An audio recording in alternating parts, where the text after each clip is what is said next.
Hello, everybody. Thank you for coming for tonight's presentation and exhibition that will follow immediately after the Rosa's presentation. And with us is Rosa Menkman, artistic researcher based in Amsterdam, and she will have a short presentation about her work. After that, we can have a Q&A session and then exhibition opening. So thank you all for coming, and Rosa, floor is yours. Thank you daarvoor. Thank you daarvoor, and also Ivana and Dubi, and thank you for coming. I don't know how it was to come here, but it was rainy all day, all week that I was here. I've only seen grayness, so I'm glad that you could bear with the grayness. I wanted to give a brief background kind of introduction to myself, then to what led to the work that is on display in the other hall, and then maybe also why I made it. But this is a very old thing that I always feel very comfortable to start with. This is my slide to make myself ease into my presentation. This is my diary from 1993, so I was 10 years old, and I'm writing, I finally know what I want to become when I'm old. Either something with gymnastics, or I want to go to space to learn about new sounds.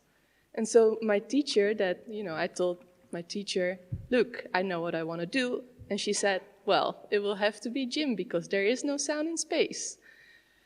And I think that always remained with me because her idea was, there are rules to our universe, to media, to technologies, and that's where we draw a line, and that's how far we look.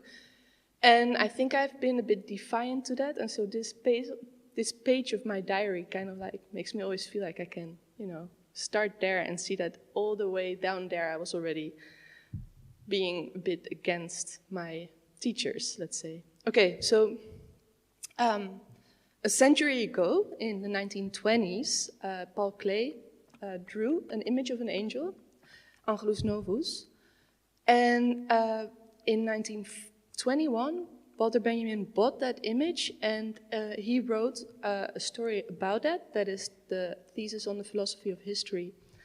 He writes 100 years ago in he form, but 100 years later it's become a she form. Her eyes are staring, her mouth is open, her wings are spread. This is how one pictures the angel of history. Her face is turned towards the past, where she perceives a chain of events, catastrophes piling wreckage upon wreckage. The angel would like to stay, awaken the dead, and make whole what has been smashed.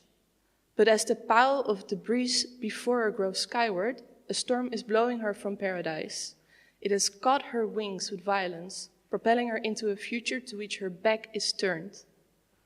This is the storm we call progress.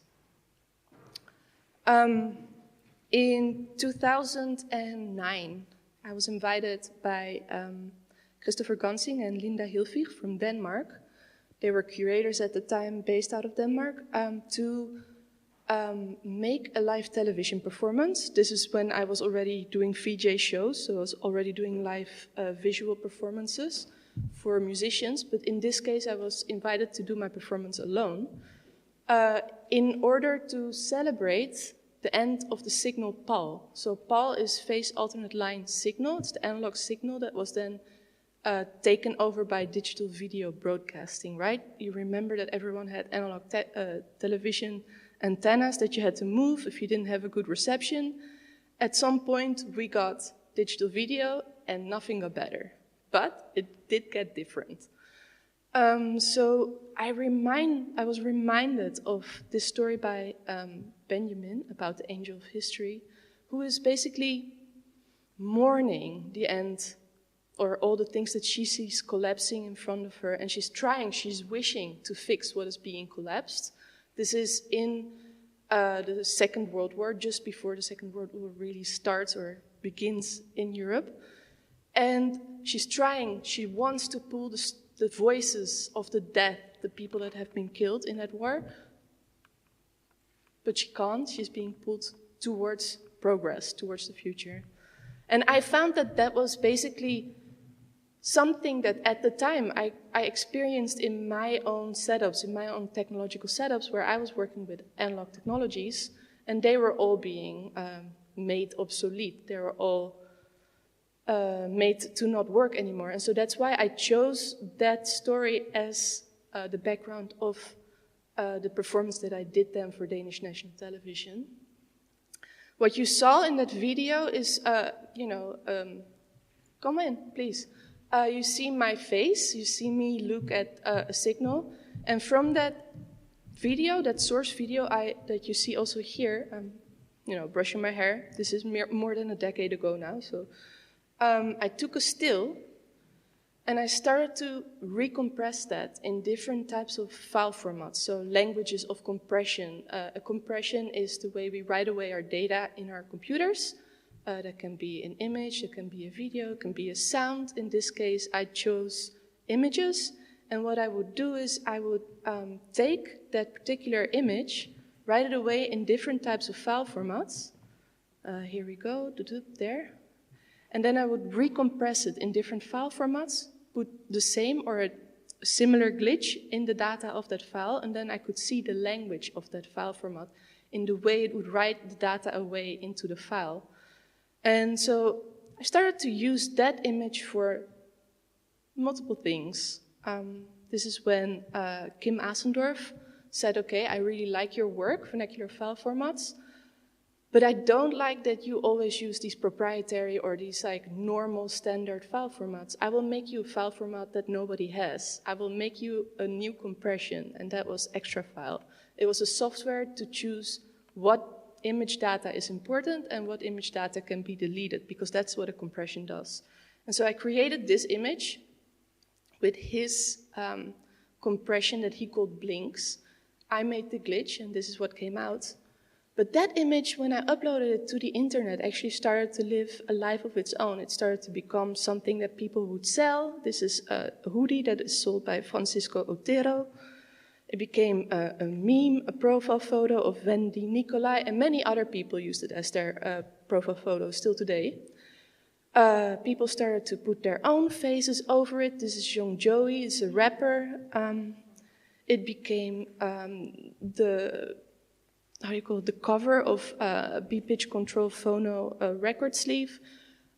All of this without any accreditation. Often people didn't even realize it was a real person. It was my face. I am a real person still. So I thought, that is very strange, but it must have been not just me. There must have been other people that have experienced this. And so I started to look, and I found other people indeed. This is my Les Inconnus, my army of unknown women of image processing, women that have lost their face in the history of image processing. And so for me, those types of references, and specifically here you see, for instance, Lena JPEG. She is the color test card for the JPEG compression. She's the only 512 by 512 pixel image that the JPEG compression has ever been tested on. So what you have to think when you see that is also, wow, JPEG has only ever been tested on a naked Caucasian lady. That says something about the JPEG compression, just FYI. It means that JPEG has never been tested to work on people of color. That is important because a dark image needs another way of writing data away than a light image. Our eyes don't see darkness versus lightness the same. We need more image data for tiny differences when it comes to a dark image. And so what I started to see is these types of standards, they invoke biases in our compressions that we're not always aware of. I started to call that shadow knowledge, knowledge of the things that are not in the standard images or standard ways of looking. And I saw this beautiful residency. It was the Arts at CERN Collide residency. So CERN is the largest, they call it the largest experiment in the world. And I applied with my shadow knowledge proposal, and I was invited to do the residency. So I spent time at CERN, but the scientists couldn't help me with my shadows and my research into shadows. That was too poetic. So I had to rewrite my research, and it became a research into impossible images. And what I basically did is they would set me up with many scientists to have an interview with them, about 80, and I would ask them only the one question. Imagine you could obtain an impossible image of any object or phenomenon that you think is important, with no limits to spatial, temporal, energy, signal to noise, or other types of resolution. So imagine you could create an impossible image. What image would you create? And so what I collected was all types of impossibilities, all types of image shadows, images that are written out of the standards of our image processing technologies. And I would find a map of where impossibility exists in image processing. I would map that in the blob of impossible images, and the angel of history, who kept coming in different types of works. Here you see her on the right. She changed faces through time. She would introduce those images. This is an exhibition in Japan where I show also one impossible image. This is around 2021. The research went really well, but or 2019, sorry. What also happened was, of course, COVID. And so you do all this research, but suddenly you're stuck in your house and you don't know what to do with yourself. At the time I was living in Berlin. It didn't get very happy in Berlin. I got very, very depressed in Berlin. So I decided to go back to Amsterdam. And as I was in Amsterdam, my mother realized I was not doing well. And she told me, like, let's go and meet your uncle in Greece. Let's get away from here, basically. And so she took me to the island where I used to go every year and meet my uncle, Serifos. You see it here. I'm flying my drone and I'm looking at the island. And the funny thing is, I hadn't been there in so long that the things that I used to look at when I was young, I didn't see the same. So here, I had never realized that there was this beautiful mountain. This was one of my most boring mountains on the island, that now when I looked at it, I saw this incredible layer of time. You have like a Cyclops throne, which is an archaic object. You have a Cyclops cave right underneath it, because the Greek people believe that this is the island of the Polyphemus, the Greek Cyclops. You have a cave where people are mining, and then all the way to the right you have the baths. No one goes there, but the sea trash. So it's a bath with only plastic pebbles. When I looked at that, when I started to draw that, was what I saw was, sorry, my computer wants to take a second. What I saw was, okay, good. I saw different layers of time, but also that I could see new things because I had a knowledge to look differently. And that was, to me, really incredible, because it felt like I could teach myself new ways of looking at things that made me sad, for instance. It gave me new windows, and I think I've always been trying to find windows. With windows, I mean like a new way to enter a particular data and to, unwrite it and understand it in my head. This is the Cyclops throne. This is me in the cave. And with that information, I wrote another residency. This is Nîmes in Cyprus, all the way to the east, the farthest eastern point of Europe. I wrote them with the very strange idea, I want to hunt for cyclopses, because I think they will teach me new ways to see the world. And to my surprise, Yannis and Elaine from Nîmes, they said, okay, well, come. We'll see if we find some cyclopses. And so first I found a Cyclops cave. This is a cave, the lady that was selling food said this is basically where fishermen pee. So this is not a cave that I was very interested in. I then found the Cyclops Training Center. This is the Cyprus Center for Land, Open Seas and Port Security, which is basically a military base gifted by the American military to make the seas more safe in Cyprus. That is interesting because, as I said, Cyprus is the most eastern part of Europe. It is also right at the jump port of where, you know, one of our most horrific wars at the moment is taking place. It is because Cyprus still is an active colony of the UK. There is a lot of military industrial complex stuff going on. It has a lot of Five Eyes bases. But I am not into war. I hate war and I hate the military. So I was looking at it, but I wanted to let it be and not meddle with those cyclopses. I didn't feel good. So I went home.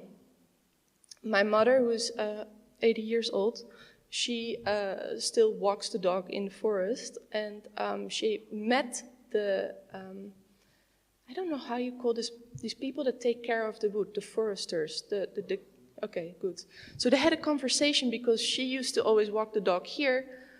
The water creek used to have higher water, but we are having, like everywhere in Europe, climate change, so we have drought. Even if our land is mostly under the water, there's not a lot of rain. When there is rain, the rain goes immediately into the earth. It doesn't stay anymore because, you know, the earth cracks. And so she was talking to the forester, look, these are my favorite trees. They're actually Woden oak trees. They are made famous by the Dutch painters because they have a lot of special tree paintings from this forest.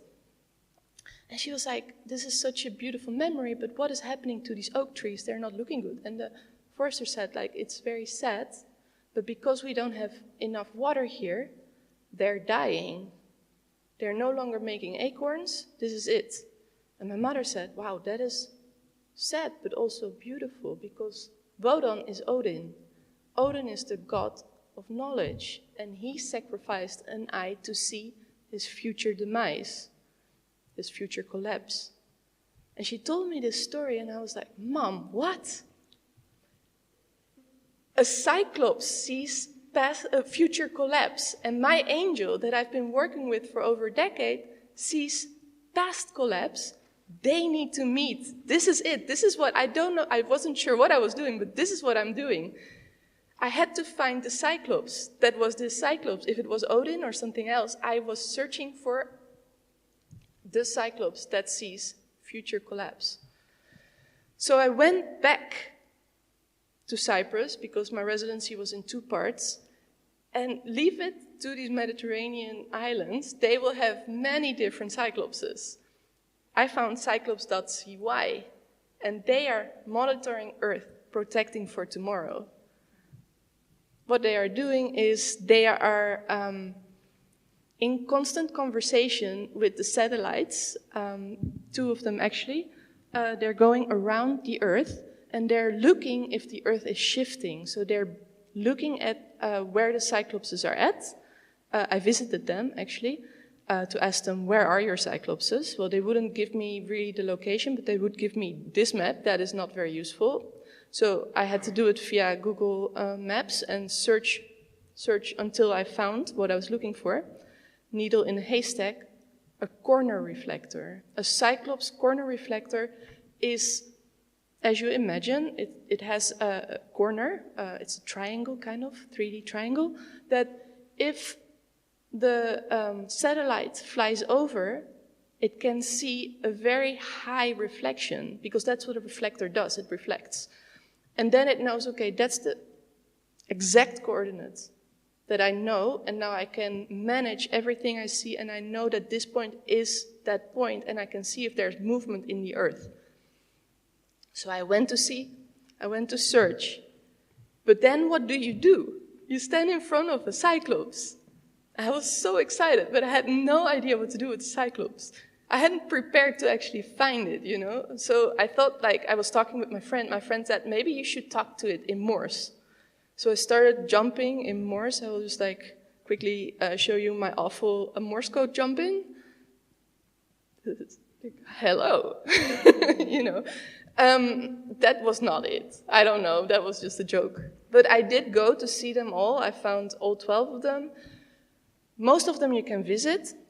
because Cyprus is also still an actively occupied territory, meaning that half of it is occupied by Turkey, the northern part. There is still an active green line where the military is stationed, and so you cannot go there, but that's also where the Cyclopses are, but you cannot fly drones there. So all the way to the right is like where they are in occupied territories.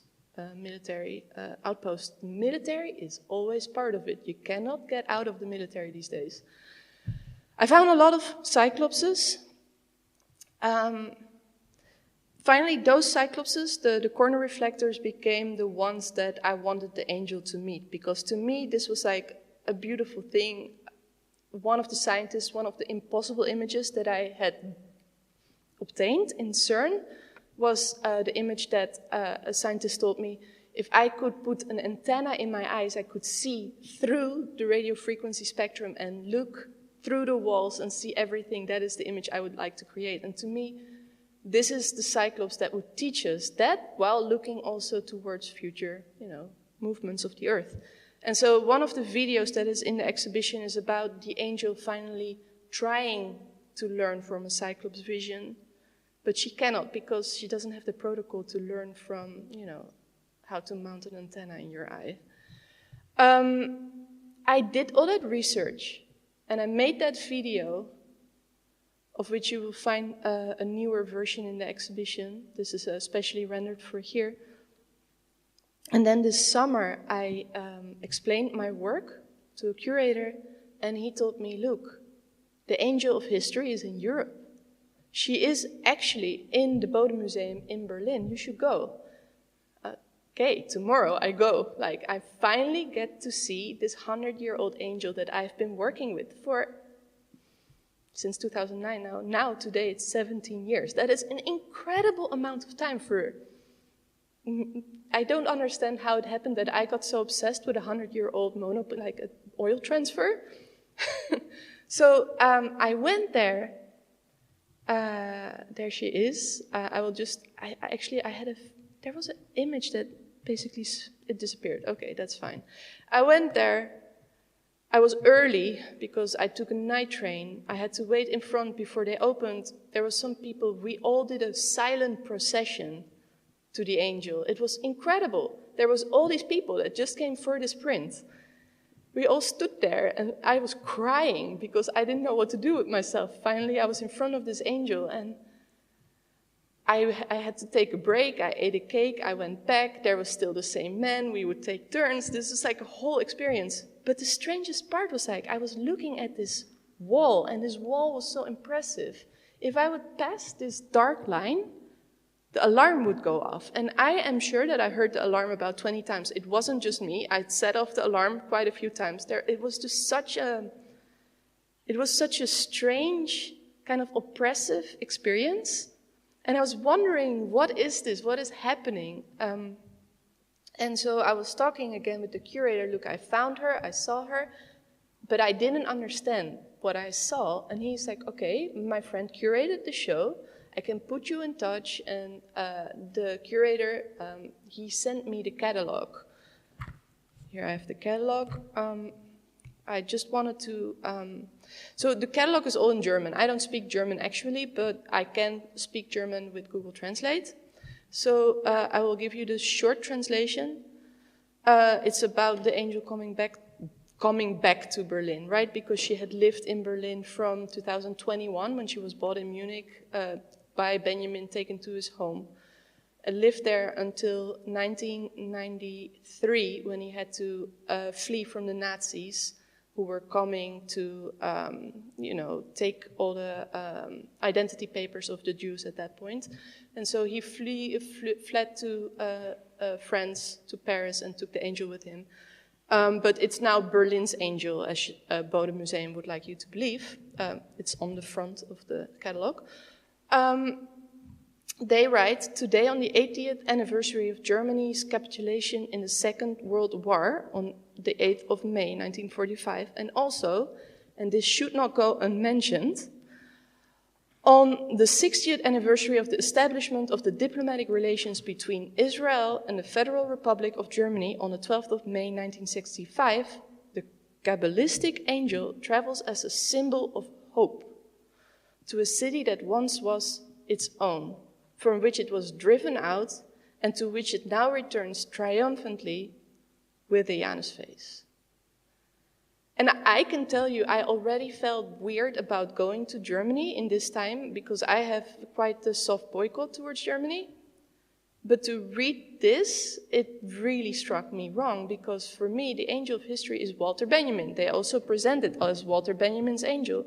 But Walter Benjamin wrote the angel as a power, as a creature that wants to bring the voices that have been lost and bring them back and give them some power. It's not that she always manages, but she wants to. She is not an angel that is triumphantly winning.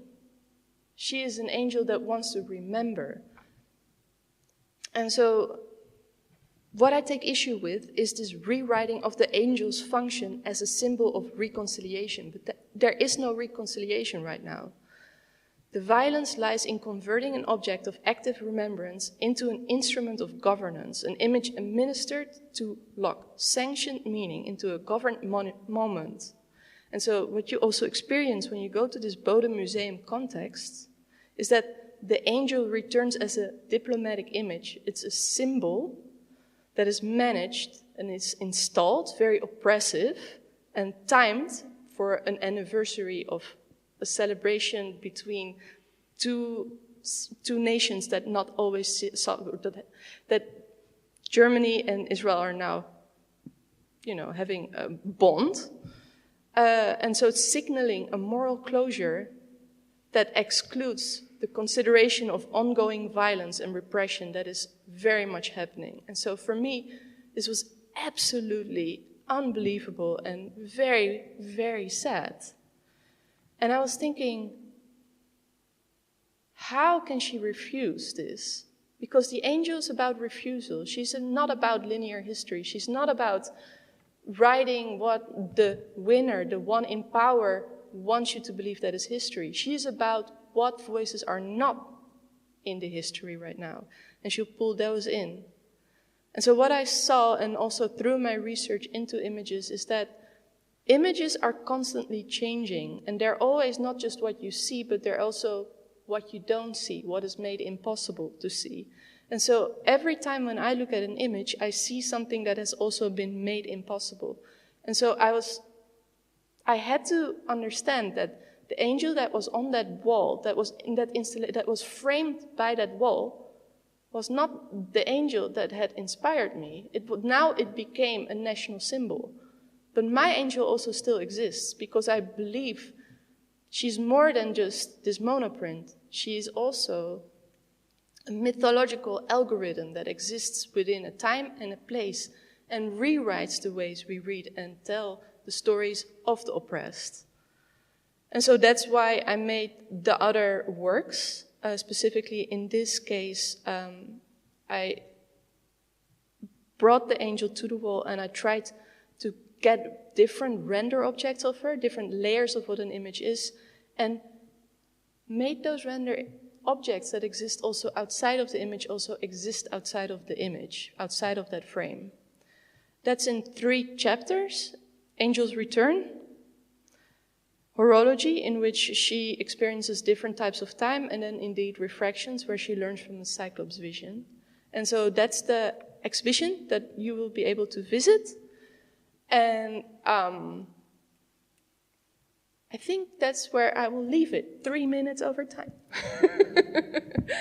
Thank you. Yeah.